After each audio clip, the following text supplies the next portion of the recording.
youngest people that you've known of that have read this book, or have you heard of anyone? I think you are.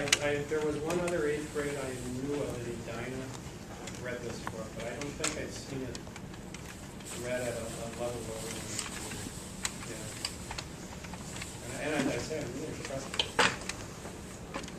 In the book, like Ricky showed Mike the scars on his back. Was that true in real life, or No. was that fiction?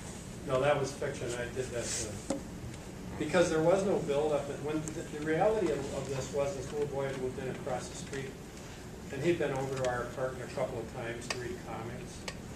And then the part where in the book where Michael's sick, that actually happened. I was sick the morning, didn't go to school, and then there was this big hubbub out in the street.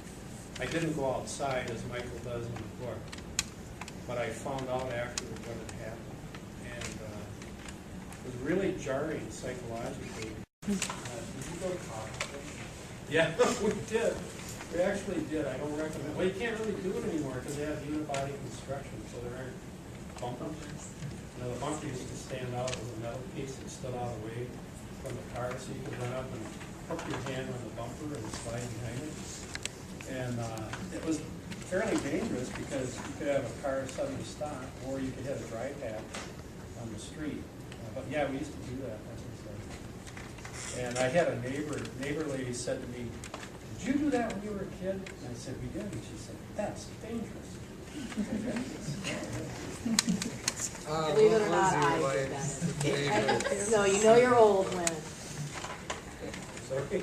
Oh, what was your wife's favorite scene of this book? Oh.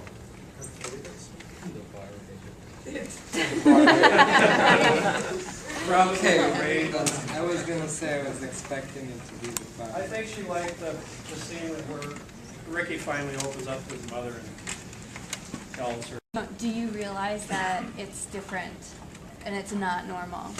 And we had a lot of discussion about the idea of, if you grew up in an environment that is abnormal, how do you know that? I mean, did you know growing up, you had alcoholism in the family, did you know growing up that was not normal?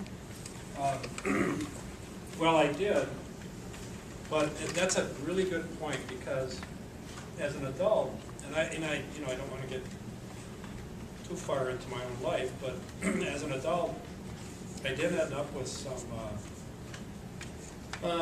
personality quirks that weren't the greatest thing in marriage, and I knew I had to work on them. And so I read a book, and I can't think of the author's name now. It was a woman. The name of the book was Adult Children of Alcoholics. Between any of the books at all? Well, these are all, I think. Ricky Stedman and Mike Doherty mean anything special to you, or are those just random names? Well, I mean, Ricky. I'm going to go. I'll let you. Wait, should we introduce ourselves? You don't need to be nervous. Sure. I'm Madeline Swarty. I'm Matt Stanger. I'm Elsa Bowe. Elsa? Okay. Is that Maddie? Madeline. Madeline? Maddie? Two Maddies? Yeah. And Elsa. Okay. So first, Elsa's going to start. So what motivated you to write the book? I think it was mostly that I felt I did have things I wanted to say to people coming after me. I wanted to leave something behind. More than money. I never went into it, and we mentioned this in the big session. Never went into it expecting to earn a lot of money, and I wasn't disappointed because I haven't earned a lot of money. But yeah, it was mostly to put down the story that I thought people would enjoy and that they might learn something. If your book were to be turned into a movie, do you have any specific actors you consider? Oh, I don't. You would have to get some good child actors. And I just, offhand, I'm not real familiar. I mean, I've seen the Harry Potter series, but those kids are all too old. I don't know. Maybe you could cast it better than I could. But you'd have to have some really good child actors.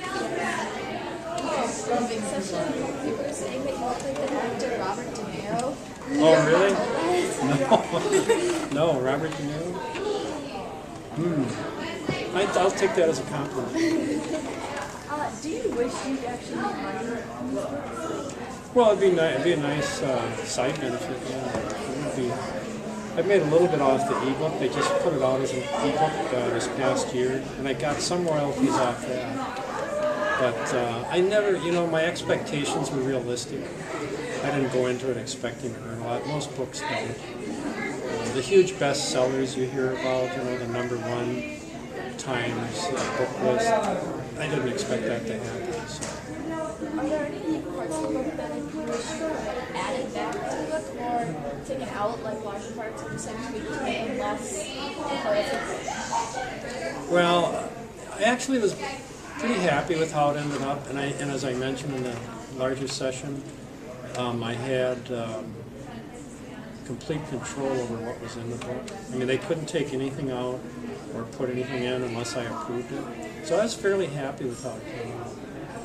Do any of you think it was too bloody? Or? No, I don't know. I think it did it. It needed that. Yeah.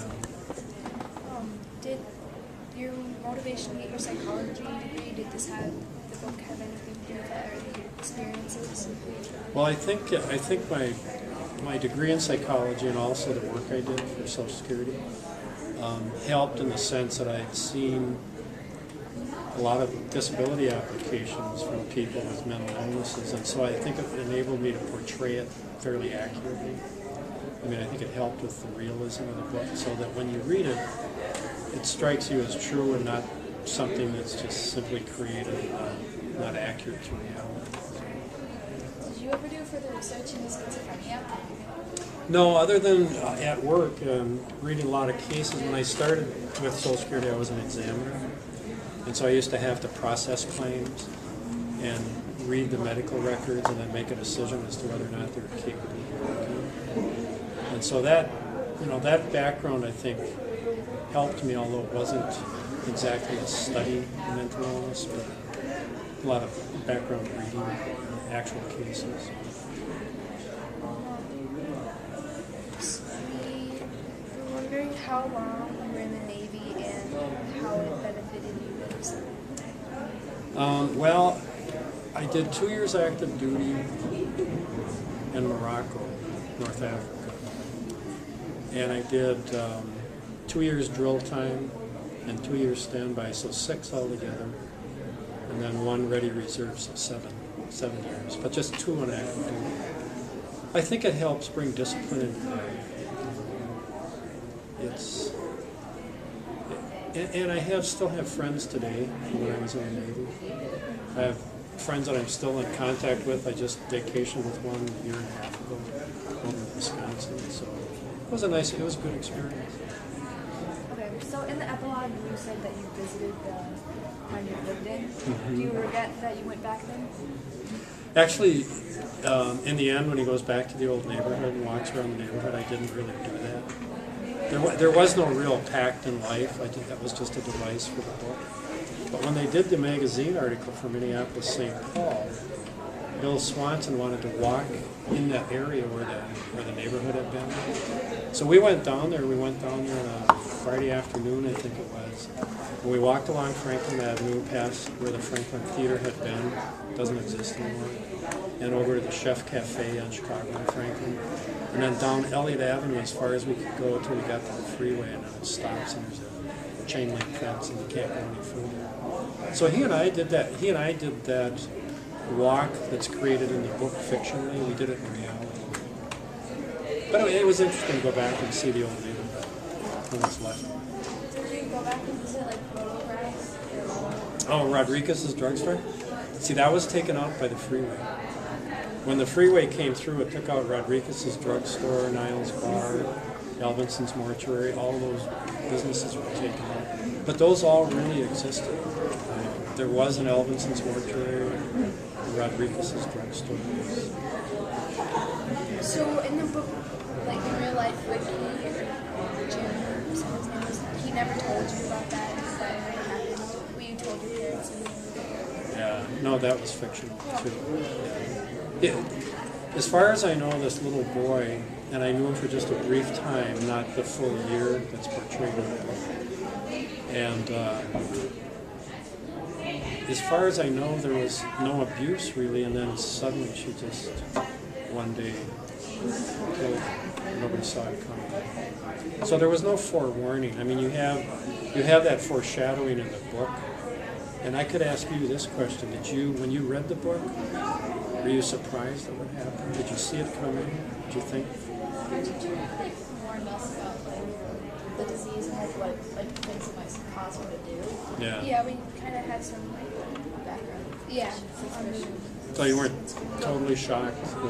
We didn't think that that would happen, but we had some like awareness of what could have happened. Yeah. But it was surprising, but I think you did a good job. Thank you. It was a good book. Thank you. I'm glad you liked it. I wanted to ask you one other question. Now, you are 8th graders now, and this book is over 60 years ago. I mean, the story takes place 65 years ago.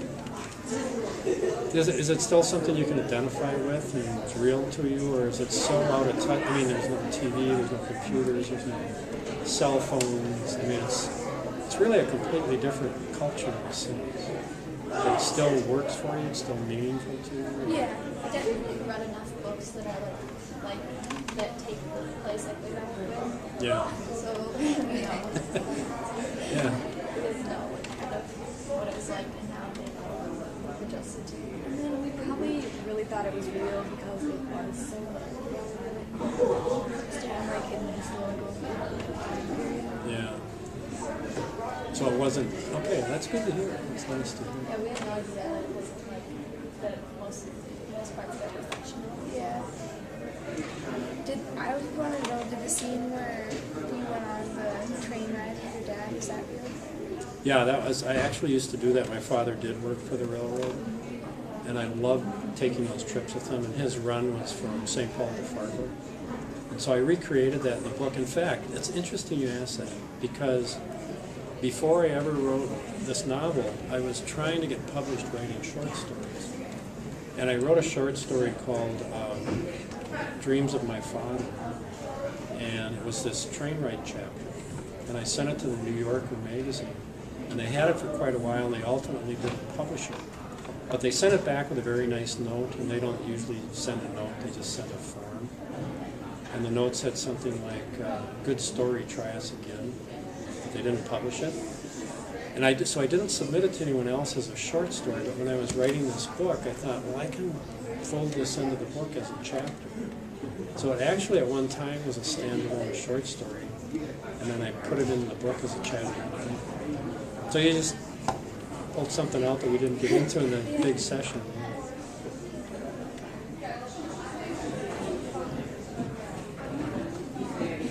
What about your relationship with your father? Was it like the book, or was it to the end? Well, he was dead by the time the book came out. Oh, yeah. Like when you were that age. Oh, when we were young? It was pretty much as described in the book. It was a difficult relationship because when he was not drinking, he could be a great guy and nice to be around and fun and so on. When he was drinking, you never knew what was going to happen. And I didn't want to demonize him in the book and make him just this terrible villain. I wanted the reader to realize that underneath, if this guy can get rid of this addiction, there's a decent person. And so when, if you remember the scene where he goes to the state hospital, and Michael feels so guilty because he wanted his father to die and he wanted him to come back. And then when he sees him sober again, he realizes that underneath the addiction, there's a nice guy. Then he feels this horrible guilt. And that was fairly real. I mean, because that personality alters so much when they're drinking as opposed to when they're sober. That's about time. Yeah, that's all the time. Oh, we're all okay. Thank you. Thank you. Thanks for all. You guys did a nice job. I'm really impressed with your class.